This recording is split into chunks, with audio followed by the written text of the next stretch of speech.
Hi guys, it's me, ChazzaHD, and welcome to tonight's race review for, of course, yesterday's 2021 Portuguese Grand Prix from Portimao in the Algarve.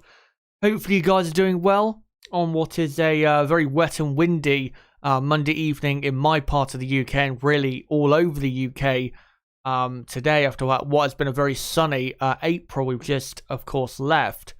But yeah, hopefully you guys are doing well. Hopefully you'll interact in the chat with me tonight, giving your thoughts as to what happened with certain teams and drivers in the race and certain incidents. Of course, let me know in the chat. And yeah, in today, today's stream, what we're going to do is go through the teams and drivers and really just analyse their performances and get into why, in terms of where they finished, why that happened. Of course, you can see on the left-hand side, that was the official finishing order from the Grand Prix. So let's just quickly go through it. So, of course, Lewis Hamilton was the winner of the Grand Prix yesterday from Max Verstappen in second, Valtteri Bottas third, Sergio Perez fourth, then Norris in fifth, Leclerc sixth, Ocon seventh, Alonso eighth, Ricardo ninth, and Pierre Gasly in P10. And then the rest of the order that finished the race but did not get into points: Carlos Sainz, Antonio Giovinazzi, Vettel, Stroll, Tsunoda, Russell, Schumacher, Latifi, Mazepin, and of course, your only retirement, as you'll get into later with that incident with Raikkonen and Giovinazzi, it was, of course, Kimi Raikkonen. As I said, though, we'll get into that incident later on, which of course led to Kimi Raikkonen retiring from the Grand Prix. But we'll start off at the very front, and of course that is going to be Mercedes, who got a great race victory yesterday of Lewis Hamilton, who was, for me, the driver of the day and was flawless, really. The only, I guess, slight error he made was he got caught out by Valtteri Bottas' restart just after the safety car came in. Very small error, though, and yes, Max Verstappen did get past, but Hamilton corrected that quite quickly after 4 or 5 laps. So wasn't too big of an error in the end from Lewis Hamilton. The Mercedes car was the quicker car, I would say, in the Grand Prix. Not massively quicker, but I would say probably by a tenth, maybe 2/10 at most. Over the course of the Grand Prix, it just looked as though Mercedes had that gap over Red Bull Racing over the course of the 66 laps. Lewis Hamilton, though, didn't have it easy because, of course, he started second on the grid, and, at the end of the first lap, the order for the front three from qualifying to the end of the first lap was exactly the same. Valtteri Bottas was still leading from Hamilton second and Verstappen third. But as I said, on the restart of the Grand Prix, because Lewis Hamilton was, again, slightly caught out by his teammates' rapid restart to the Grand Prix after the safety car came in, Max Verstappen was then able to get a great run on Lewis Hamilton and go right round the outside at turn 1 with a great move, and what I thought at the time might have been a race-winning move from Max Verstappen, because I knew Verstappen and Hamilton would eventually finish ahead of Bottas. It was just how they were going to get on against each other, Hamilton and Verstappen, which I think was going to decide the Grand Prix. And when Verstappen made this move, I thought, again, it was a critical move for the race that could very well lead to him winning the Grand Prix. And Max Verstappen was looking very quick as well right after that move he made on Lewis Hamilton. But you've got to give credit to Lewis Hamilton. You can see here when he got back past Verstappen on the inside of turn 1 instead of Verstappen going around the outside a few laps before. Got to give credit to Hamilton. Did not get downbeat. Of course, he would have been disappointed to get caught out by Bottas' restart and get overtaken, but did not get downbeat. Was still, right behind Verstappen, putting the pressure on, and Max Verstappen did make a mistake with the pressure on, not just to stay ahead of Hamilton, but also get ahead of the car ahead, which was Valtteri Bottas. Making a mistake Verstappen did on the exit of turn 14, where he got the rear end a bit out of shape, and that gave Lewis Hamilton a superb run onto the pit straight. Obviously, DRS was very powerful yet again. Slipstream, very powerful. And then pulled to the inside instead of the outside and got past with a great move. And I think that just shows, in terms of this supposed at the minute, because we've still got, you know, this is still early in the season. We've only completed 3 Grand Prix, so it's not absolutely confirmed that we are going to have a championship battle for the entire season. It's not going to go down to the wire. But if Max Verstappen is going to, you know, be right there with Hamilton for the entire season, really, and I know it sounds kind of unrealistic, but he has to cut out basically all mistakes, especially in the race, because Hamilton is so good and so consistent and so mistake-free that if you make the slightest error, like Max Verstappen did on the exit of that corner that led to Hamilton getting a run on Verstappen and getting past, then you're toast, as we saw with Hamilton getting past. And then about, I think, 5 to 7 laps later, I believe it was, Lewis Hamilton got his way past his teammate Valtteri Bottas in a very similar way to how Verstappen got past Hamilton at the safety car restart. So great driving by Lewis Hamilton, easily the deserved winner. To be honest, he should have been on pole position. The only reason I don't think he was on pole was because Mercedes went with medium tyres for the final run in Q3 with both drivers, when if they both went for, and well, if they had soft tyres remaining, then I think Hamilton probably would have got enough time to, you know, get the pole position, and I think easily then would have dominated the race even more so than he did after he got past Valtteri Bottas. So yeah, great drive by Lewis Hamilton, and yet again showing why he is, for me, the GOAT. As for Valtteri Bottas, very similar race to last year. Was looking good for the first 20 laps and then just faded. Got passed by Hamilton yet again at turn 1 in a literal flashback to last year's Grand Prix at the same track, of course, around the same, I think, part of the race as well. And then was locked in a fight with Max Verstappen for second place. Was looking good in terms of that fight because the Mercedes car was looking a tad quicker and Bottas wasn't driving badly. But then, when we came to the pit stop phases, Verstappen went for the undercut. Bottas, Mercedes, of course, not Bottas, covered that off with Valtteri pitting a lap later. And Valtteri came back out ahead. Not that far ahead. It was only half a second, but it looked as though Valtteri had done enough to keep Max Verstappen behind for the Grand Prix. But then at the exit of turn 3, of course, made a mistake, getting too trigger happy on the throttle. Got it out of shape, and Verstappen then got a great run through turn 4 and got past Valtteri Bottas, and Bottas really did bottle second place at the moment. But I don't think ultimately he would have finished in second place because of the engine problem he did have. I think around 15 laps to go or something.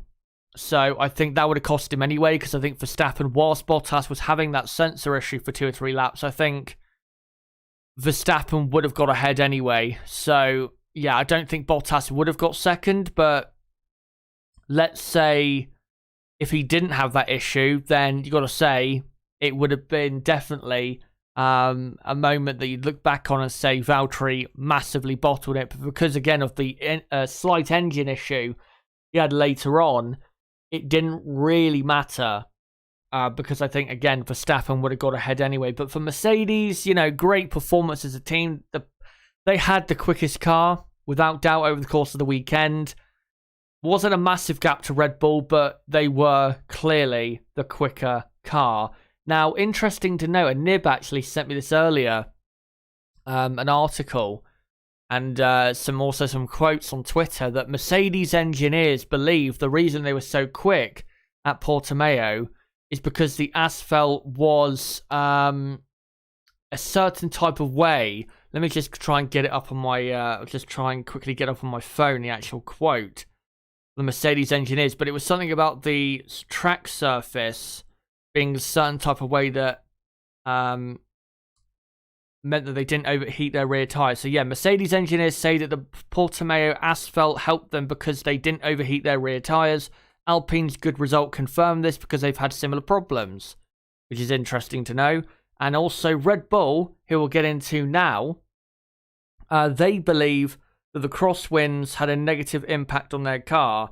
And Nib went on to point out to me that that's why he believes at turn 13-14, Red Bull was so poor compared to Mercedes, is because of those crosswinds, which I think it definitely did have an effect in the Grand Prix. I still think Mercedes had the faster car, even if there wasn't really much wind anyway.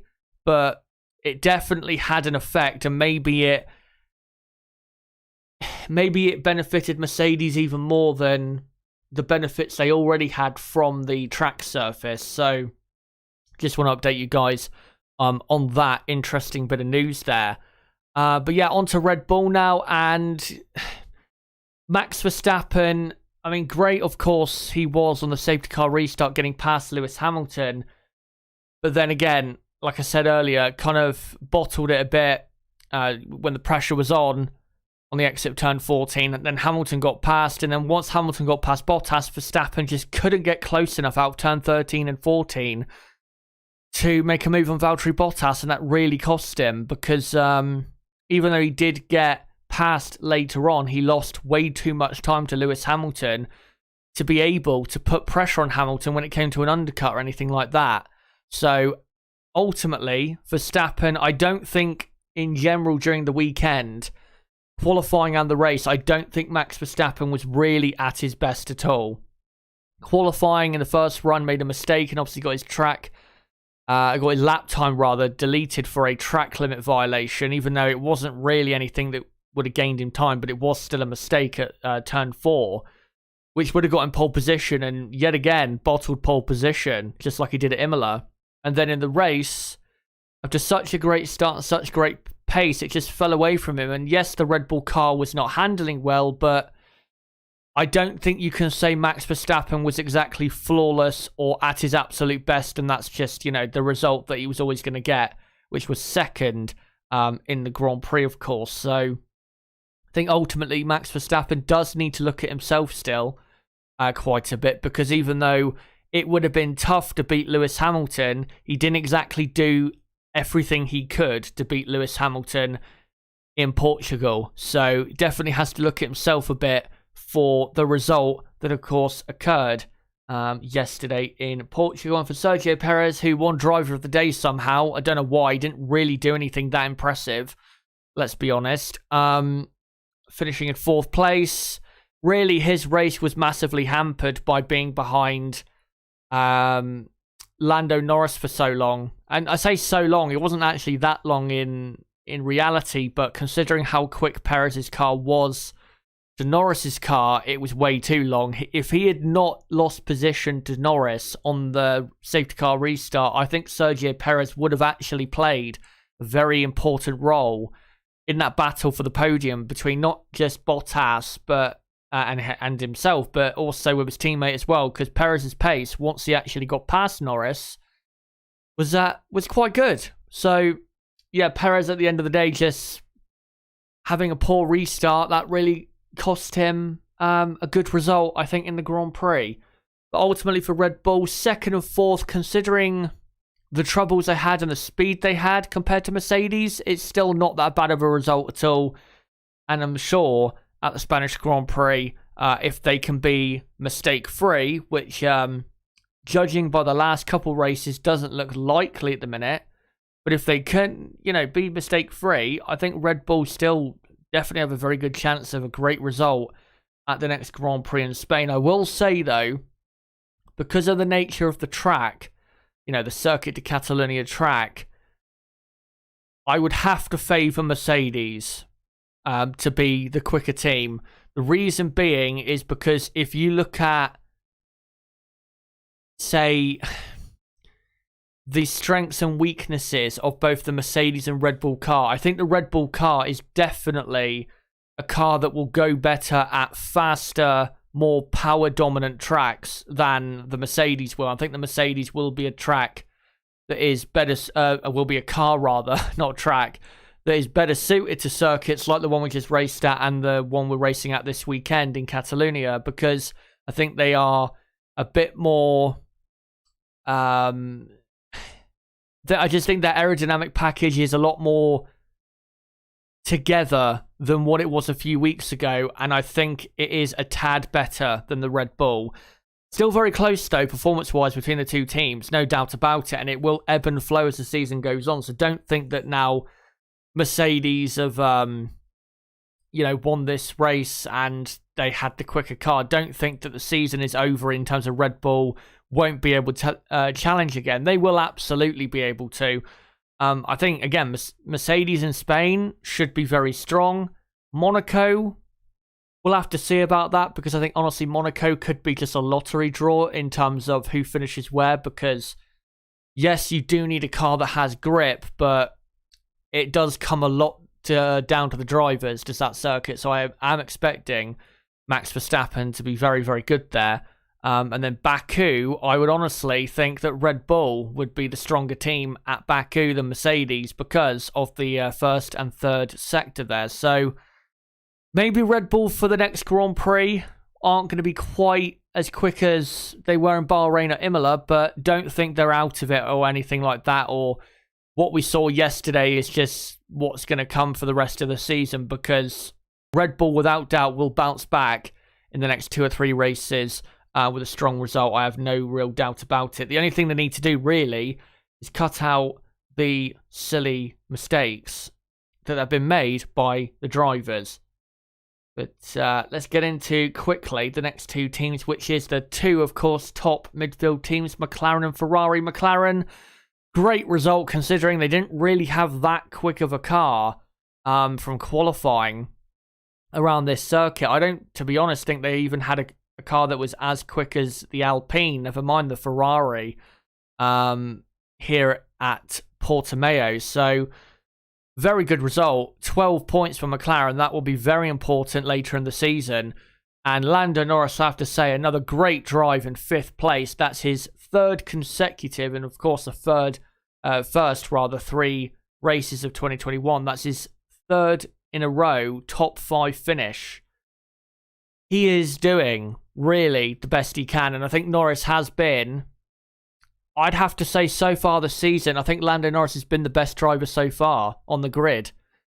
Hasn't really made any proper mistakes which have cost him points that I can think of. And yeah, just has got not just the best out of the McLaren car, but probably a bit more out of the McLaren car than, or that we thought was probably there. So you cannot, deny Lando Norris has been superb, honestly, this season. And I'm very happy to see it, because even though in the last couple of years he's had, good races and good performances, I still wasn't sure about Lando in terms of whether he would be able to get up to that level of a Verstappen, Leclerc or anything like that. If he keeps this up and improves even further, Lando Norris, without doubt, is putting himself up there for a possible future title challenge if he gets in a car, good enough, because so far this season, I think he's been probably the best driver on the grid. So yeah, great performance again. 5th place, doing the absolute best he could in that McLaren car. Daniel Ricciardo, great result from him. Started, of course, 16th after a very disappointing qualifying. Got up to 9th place. Maybe he could have done better against Fernando Alonso, because he did lose quite a lot of pace after passing Gasly, and then was already ahead of Alonso and had a lap or so fresher tyres, but then just seemingly lost pace for a few laps and then regained it later on. So that's probably the only disappointment you can have about Daniel Ricciardo's race, is that he did lose that 8th position to Fernando Alonso, but still 9th is a very good result considering where he started from.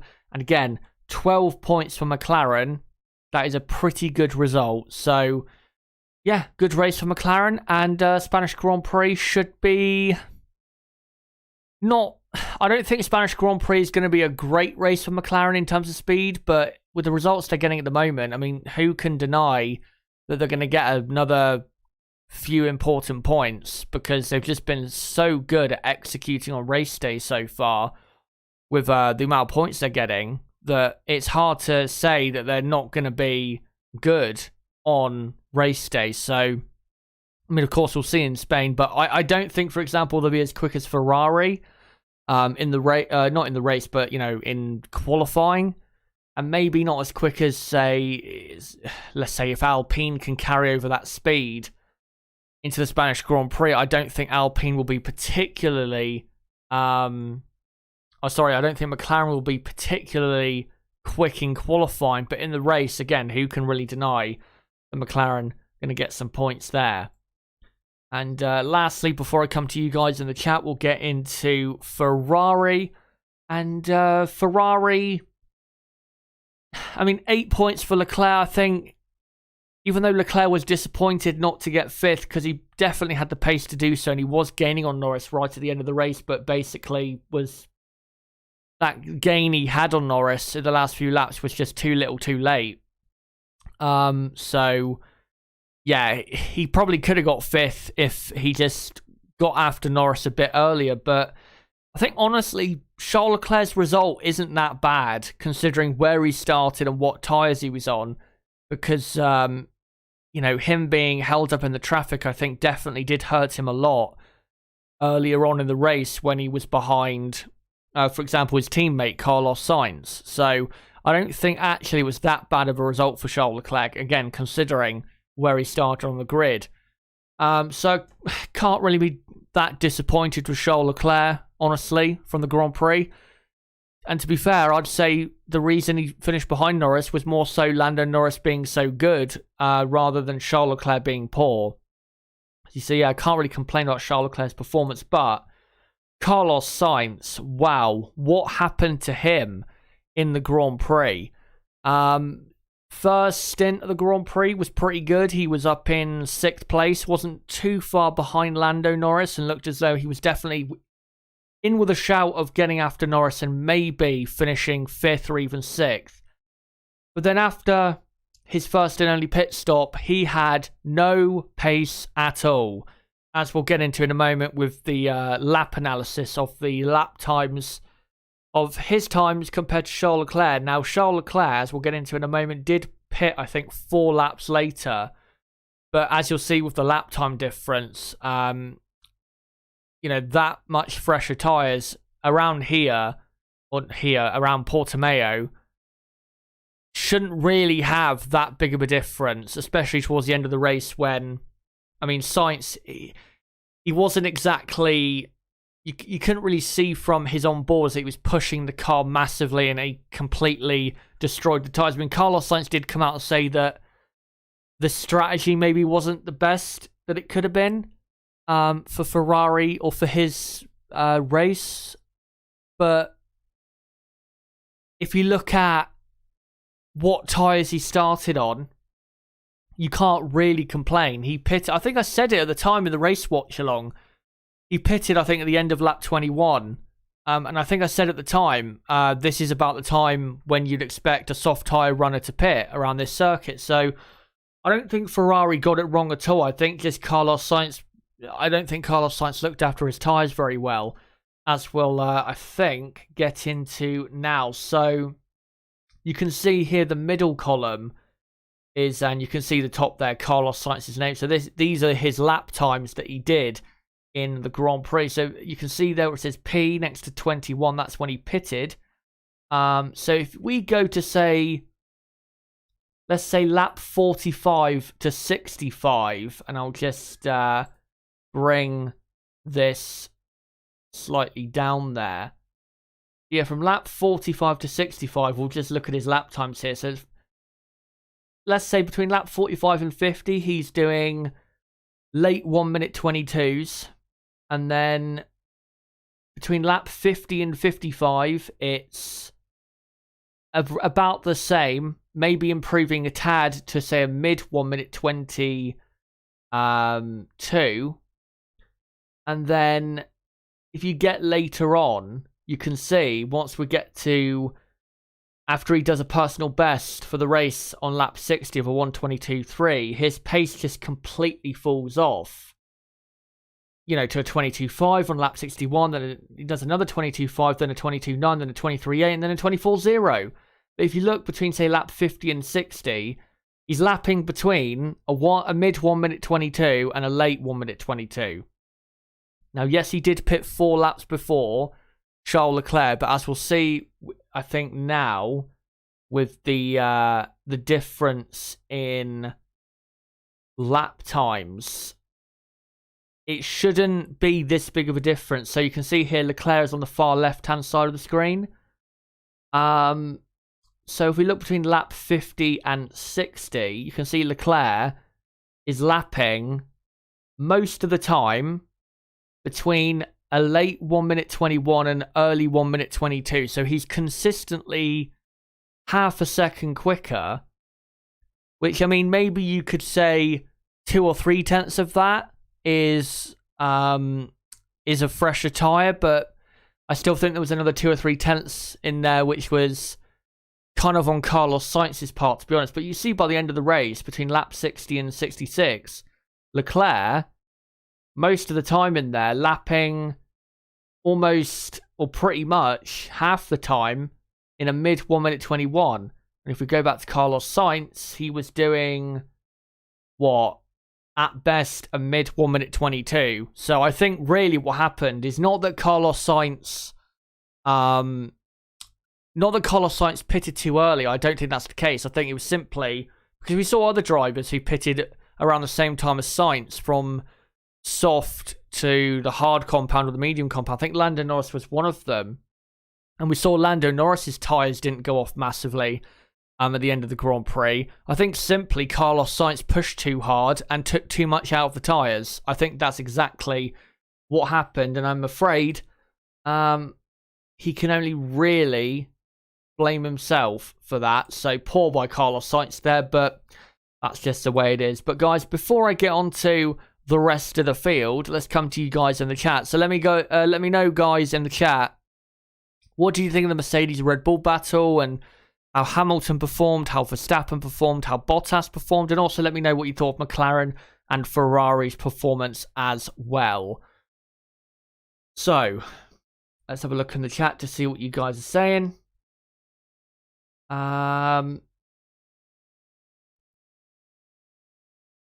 Let's just have a look here at a few comments. Jude Pierre says, Hamilton also blocked him off a bit as payback for Imola at turn 3. Yeah, I saw that.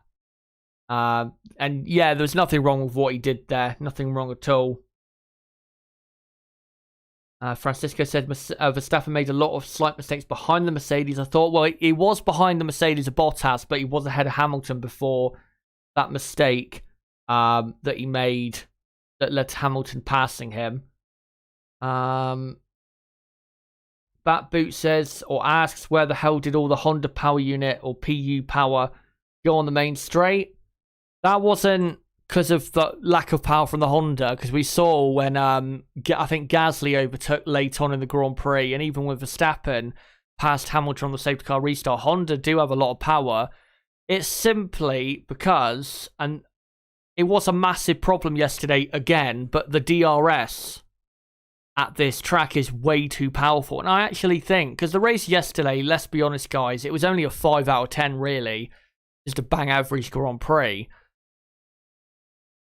If we had not had DRS, I reckon we would have got a great race, because a lot of those battles in the midfield and even at the front would have been probably a lot closer, more closely contested into turn 1, 2, and 3 than it was. I mean, how many times did we see one car with DRS overtaking another cleanly around the outside of turn 1 with no real massive fight put in on the entry to turn 1? So many times. So I think DRS was, again, way too powerful yesterday. And I honestly wish we could get rid of DRS, because I think, again, yesterday's race would have been a lot better without it, because we would have had a lot more battles on the circuit. than just one car overtaking another quite easily. Right, let's find some other comments here if I can.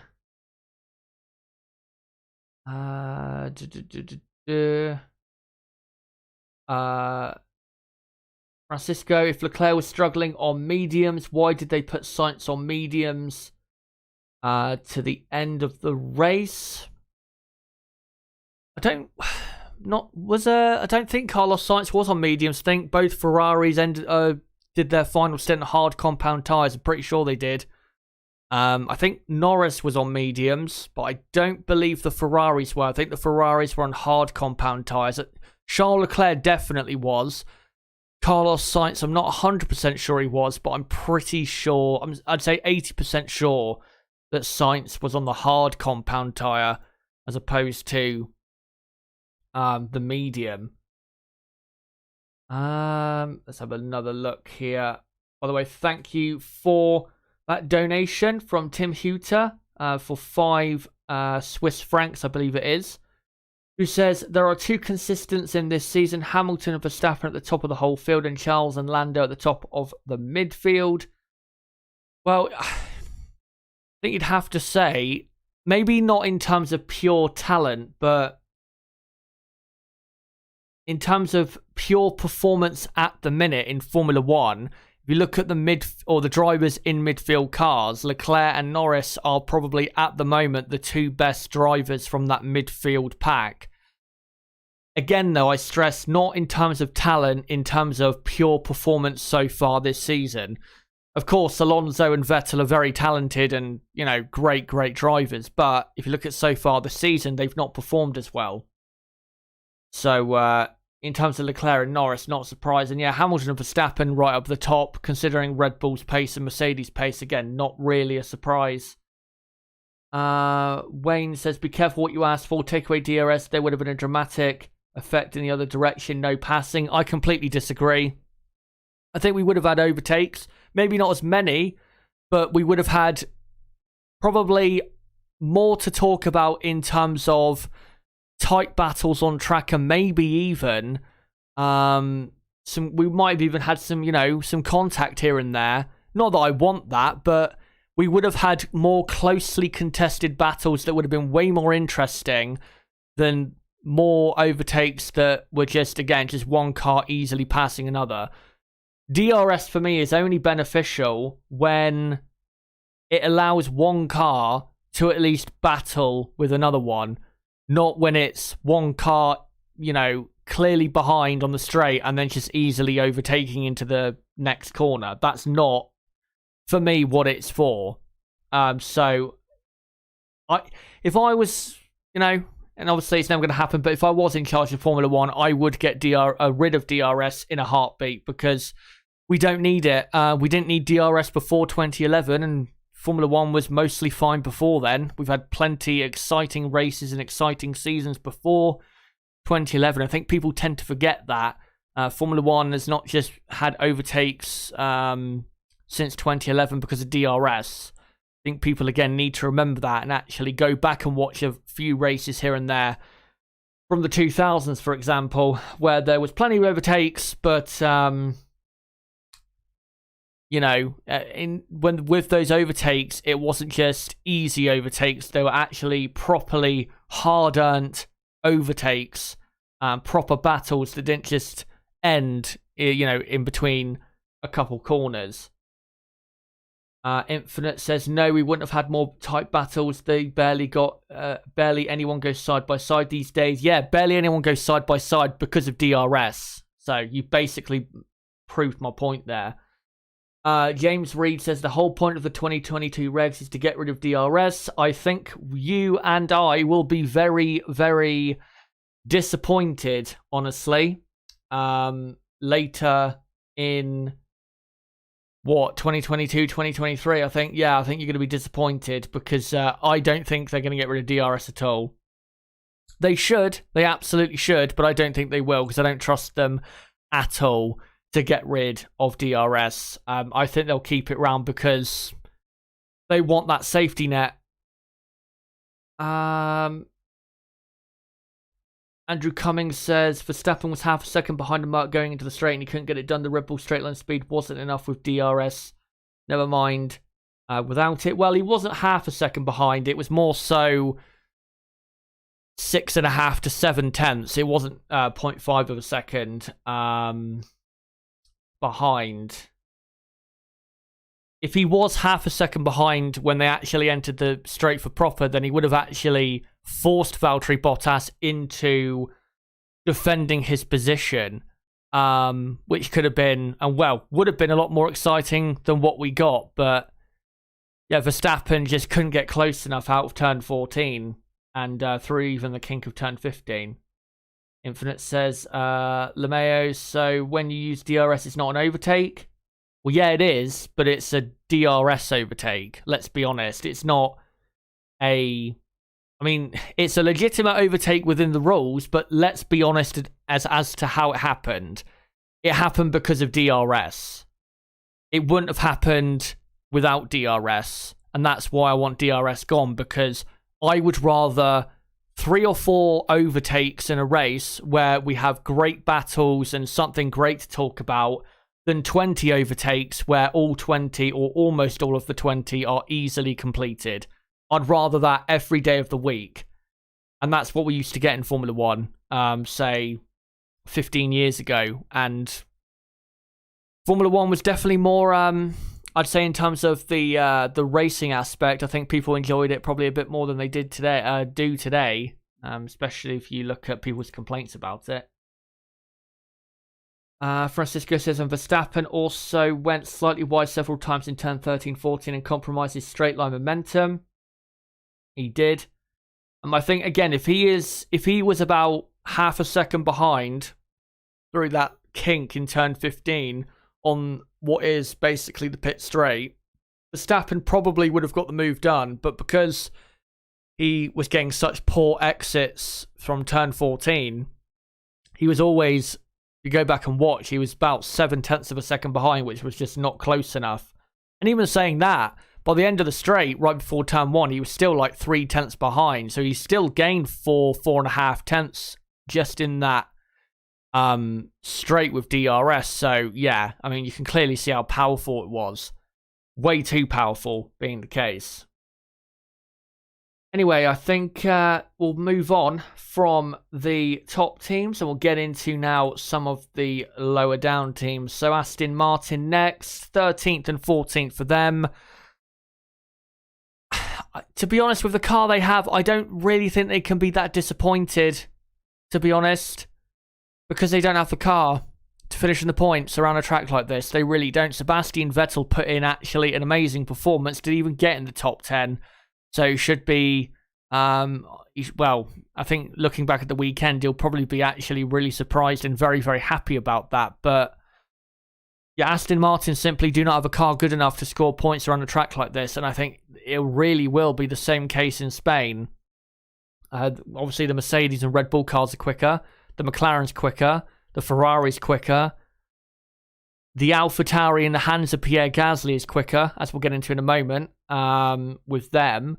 And the Alpine was massively quicker. So simply Aston Martin, the reason they didn't finish in the points is not because of mistakes or the drivers not doing as well as they could have. I mean, maybe Lance Stroll in qualifying could have qualified higher, but we know he doesn't really go that well around this track anyway. But they simply finished where they did because the car's not good enough. So I can't really say too much more about it. The only positive I'd say is that Sebastian Vettel had his first, I would say, in comparison to his teammate, good weekend of the season. So that's a positive for Aston Martin. But overall, yeah,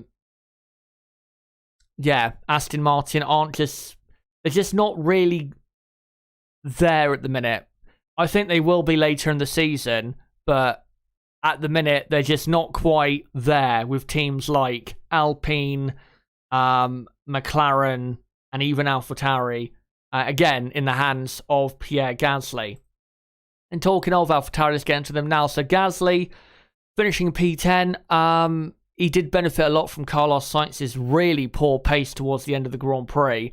It does have to thank his lucky stars for that, but I still think he drove decently. He'll be disappointed that he got overtook by Esteban Ocon because, I mean, obviously he jumped Esteban Ocon in the pit stop phases. So, yeah, I would have been disappointed about that and was looking actually good for maybe an 8th place finish, which I think would have been a good result for AlphaTauri considering the speed of their car from the weekend we've just completed. But 10th is what it was. But I've got to say, for Yuki Tsunoda, I thought Tsunoda was very poor from the weekend we just had. And really, if you look at the season so far, yes, he showed some impressive speed in preseason testing and some impressive speed in, Q1 in Bahrain.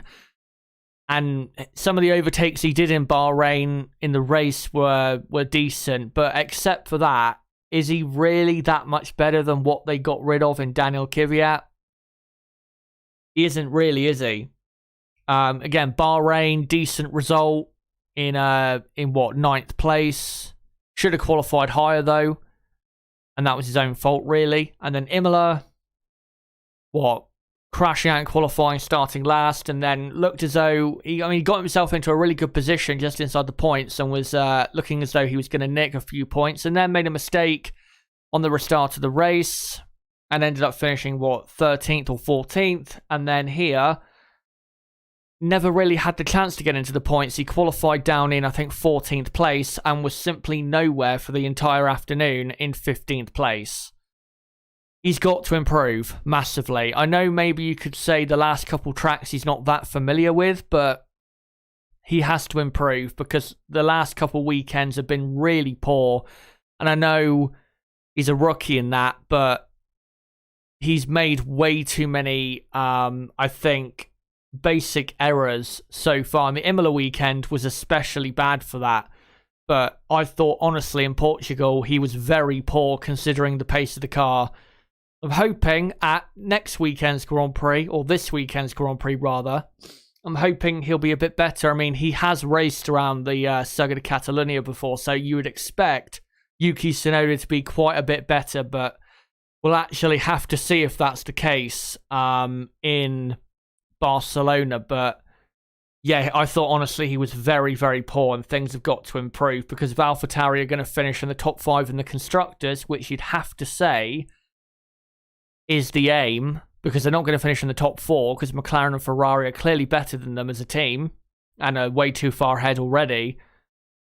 If they're going to finish in the top 5, Yuki Tsunoda is going to have to step up because Gasly cannot do it all on his own this season. So yeah, hopefully Yuki Tsunoda can really step up his performance. Next up is Alpine. Very good day. 10 points for the Alpine team. That's exactly what they needed at this point of the season. A big improvement by them. I don't know for sure yet whether this is...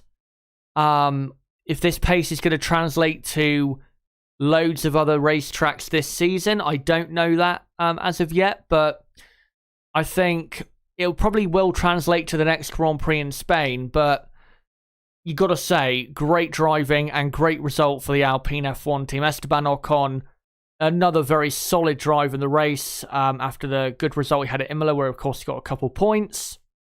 And then Fernando Alonso, of course, showing some old shades of his great former self. For Ocon, though, I was very impressed that after losing 2 or 3 positions to Norris, I think, Leclerc, and then Gasly, that he didn't just crumble. He fought back, and that was very nice to see from Esteban Ocon. Then, getting past Gasly, then getting past Carlos Sainz, and really solidly holding on to 7th place. And then, of course, as I just said, with Fernando Alonso, great to see him having a great race, going from 13th to 8th place. Great middle stint of the Grand Prix where he performed a great overcut to get his way up the field a bit and jumped ahead of Sebastian Vettel in the overcut, and then really got after things. Got past Daniel Ricardo, got past Pierre Gasly, and then got past Carlos Sainz, which I know he would have loved that quite a bit. And with his home Grand Prix coming up, Wouldn't be surprised at all if Fernando Alonso had a strong result, because I think we do have to also remember with Fernando that, yes, his performance in the last couple races hasn't been great, but he hasn't exactly raced a lot around Imola or Portimao. And I think that might also explain why in Bahrain he was actually quite good. Because, of course, Bahrain is a track he's very much used to. So I am expecting Fernando in Barcelona to be very, very good. Let's hope he is. Because if the Alpine car is still good, then, Fernando Alonso up there with Leclerc, Norris, Sainz, Ricardo, that's exactly what we want. But yeah, great day for Alpine. Great result. They're now up into 5th in the Constructors' Championship, which I'll get into the standings of that later on. And if they can keep up this performance and improve a bit more as the season goes on, then they might not be totally out of a fight with McLaren and Ferrari. Because even though McLaren and Ferrari do have a gap between them and the rest, it's not, say, between Alpine and Ferrari and McLaren, it's not massive to the point where you can already see that the battle is over. For example, if you look at AlphaTauri, and you can clearly see that there's not going to be a battle between AlphaTauri, McLaren, and Ferrari this season in the Constructors' Championship. So hopefully Alpine can continue this in Spain, and to be honest, I think they will. Next up, Alfa Romeo. We'll get into the incident with Raikkonen in a moment, but Giovinazzi, I have to say, I thought had a good race, 12th place. I don't think, to be honest, he could have done any better.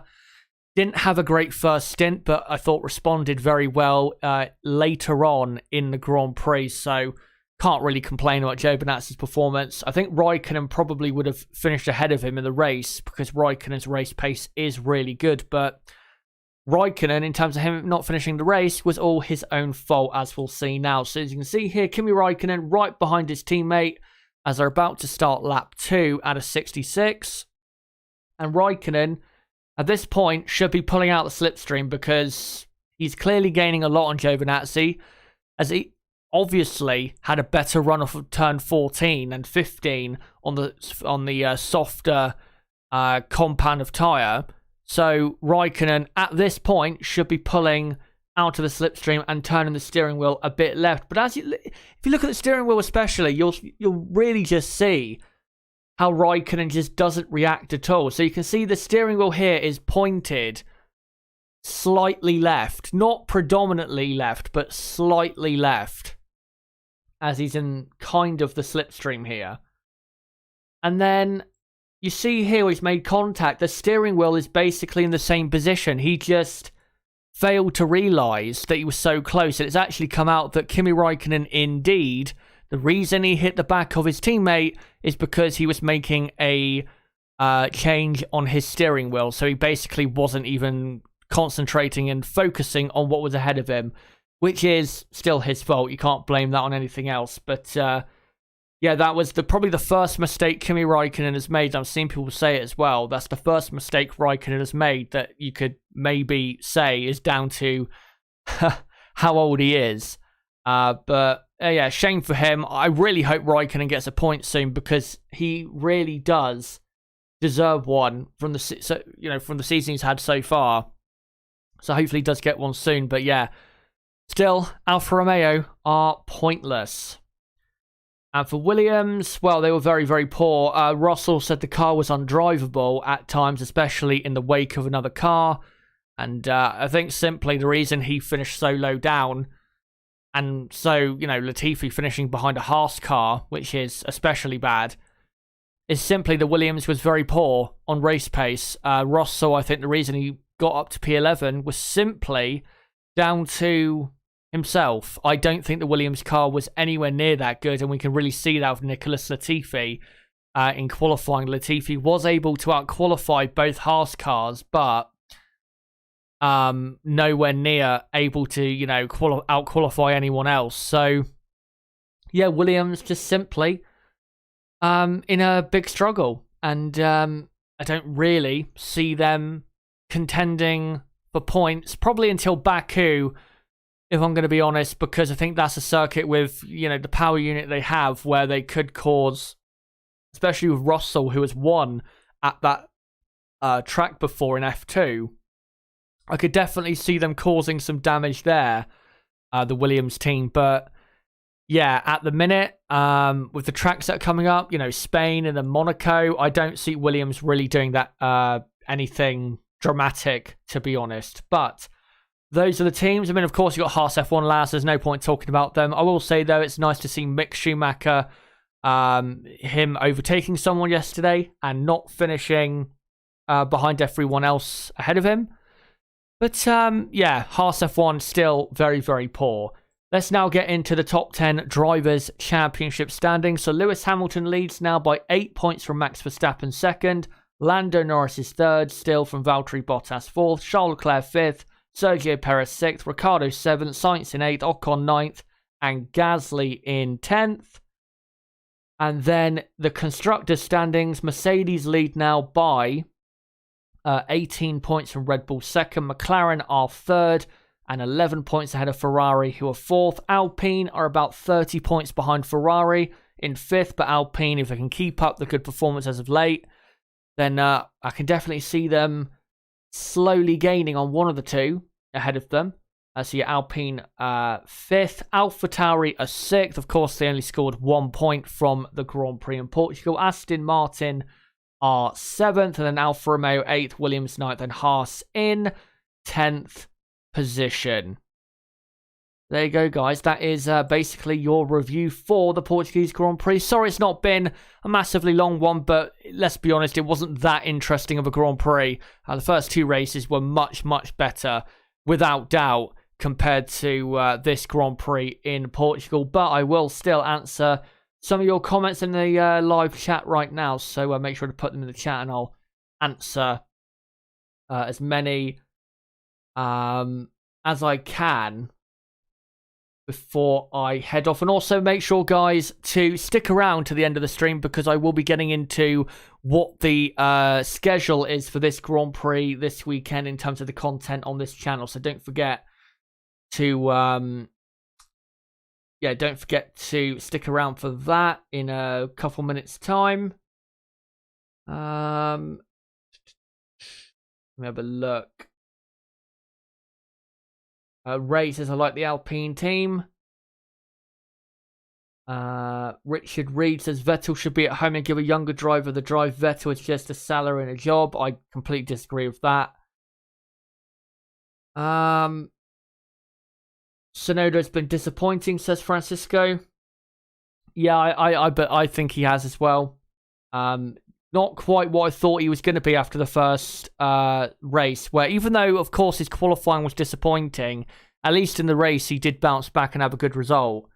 So, you can, after that race, I think we can all say we were expecting maybe a points finish again, say at Imola, or, maybe even this Grand Prix, and a performance that was put in that was really, impressive. So, yeah, but it just hasn't really happened as of yet. Hopefully, though, it will happen very, very soon.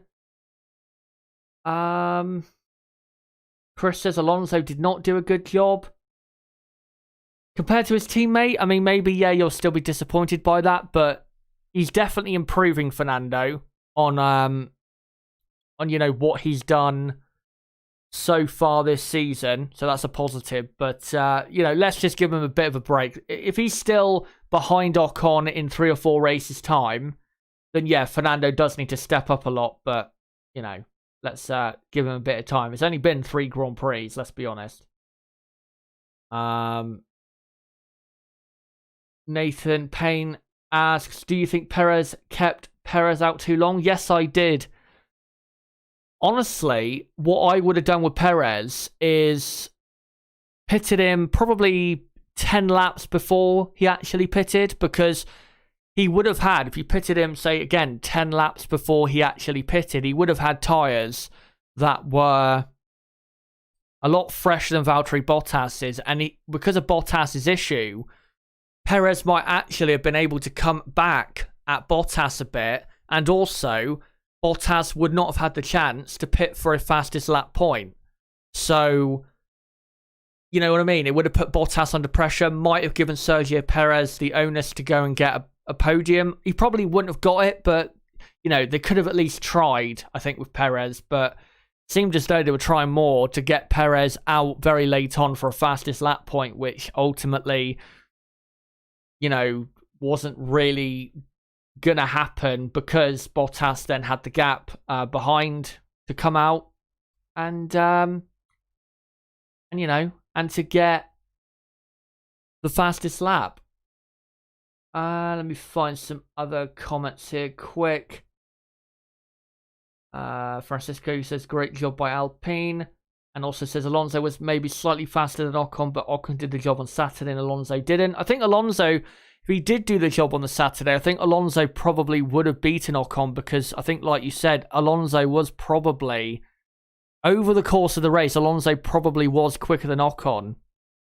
But it was just in qualifying, Alonso really did have a poor session where he got nowhere near enough out of the car.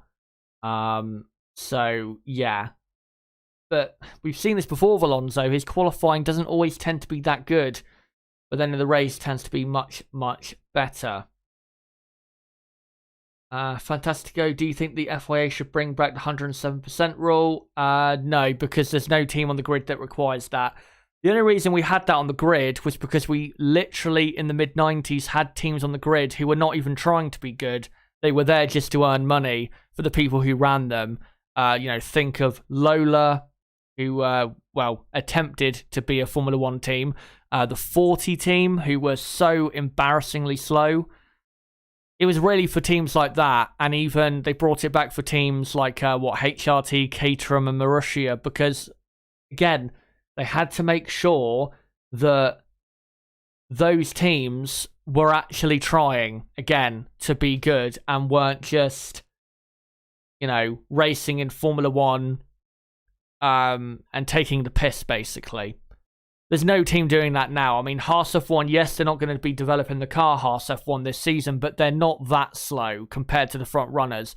And I do joke a bit that Haas F1 are, miles off the pace in that, but they're not to the point of a HRT where they're just not even in the same formula. Maybe Nikita Mazepin is at times, but as a team, Haas F1 are not that bad, as we can see from the race, because, of course, Mick Schumacher beat Nicholas Latifi in the race, so it's not necessary anymore. If we do get a new team in F1, though, who is not backed by a big investor or is not backed by a manufacturer, say like when a couple years ago there was rumours of Campos Racing coming into Formula One. If that happened and they were really, really slow, then yeah, I would advocate it coming back in just to make sure that they, try and at least do their best to get up to speed and not just have them tour around at the back of the field because, that's not what we want. But, I think, guys, that's basically going to be it for the stream. Thank you, guys, for coming along for this race review. And I'm going to just update, if I can speak English, not upgate, the schedule for this weekend. Obviously, because there's a Grand Prix this weekend, the 2021 Spanish Grand Prix in Catalonia. So, you guys, I'm sure, in the last month or so have been used to me taking basically a fortnight break from doing any content. Well, luckily for you, there will not be that because, of course, the Grand Prix this weekend. So my next video will be on Thursday night, where I'll be doing a preview for the Spanish Grand Prix and also catching you guys up on any news that's happening between now and then. And then, of course, on Saturday, there'll be 3 streams as usual. The Practice 3 watch-along, the Qualifying watch-along, and then the race preview. The Practice 3 watch-along will take place at 10:45 a.m. UK time. Oh yeah, as well, the preview on the Thursday will be at 7 p.m. UK time, the same time this started. But on Saturday morning, again, Practice 3 watch-along, 10:45 a.m. UK time, or 15 minutes before the session starts, in case it's easier for you that way to know when I go live. And then I'll be live again at 1:30 p.m. UK time. It's also known as half an hour before qualifying starts for the Qualifying watch-along on Saturday. And then at 6 p.m. UK time, so about 3 hours after qualifying is finished, I will do a race preview, of course, for the race on Sunday. And then on Sunday, we'll be live, me and Nib, about half an hour before the race starts, at 1:30 p.m. UK time for the race watch along for the 2021 Spanish Grand Prix. And don't forget to come along to that, of course. What we hope is a good, or we need to be careful of how I say this because it is the Circuit de Catalunya track is not exactly known for good races, but let's just hope it's better than the race we got in Portugal. But yeah, hopefully you guys will join us for that. And then there will be the race review next Monday, same time, 7 p.m. UK time, but of course that time for the Spanish Grand Prix. And then when it comes to content after that, I'll let you guys know next Monday, because I am actually going to be recording, hopefully soon, a recorded video to upload for you guys. Probably get uploaded probably towards the end of May. So I'll get into that probably, though, more so in a week's time. But I just want to say, guys, thank you so much for the weekend. We're very close to 10,000 subs. I'm hoping we'll hit that very soon. Should be this weekend, but let's not bank on it. But yeah, thank you guys a lot for this weekend in terms of the support and all. Nib also thanks you a lot for the support and everything. And yeah, don't forget as well, for the content I've just mentioned, to subscribe and hit the notifications bell for that content coming up. Bottom right of the screen, you can subscribe right there, or go to my channel page and sub right there and hit the notifications bell as well. Don't forget to smash the like button and share this video and channel everywhere you can. And as well, don't forget to join the Discord server, link below in the description. Great place to debate F1 with other sometimes like-minded, sometimes not, people on, again, Formula 1, and not just Formula 1, but motorsport in general. We have nearly 500 people on that server, and hopefully very, very soon I'll be able to stop saying we have nearly 500 people and that we do have just over 500 people in that server. So make sure to join that. And also, it's a great place, that server, for notifications of my videos and streams. So again, don't forget to join that. But guys, until my preview for the 2021 Spanish Grand Prix on Thursday night, same time, 7 p.m. UK time, it has been me, Chazza HD. Goodbye.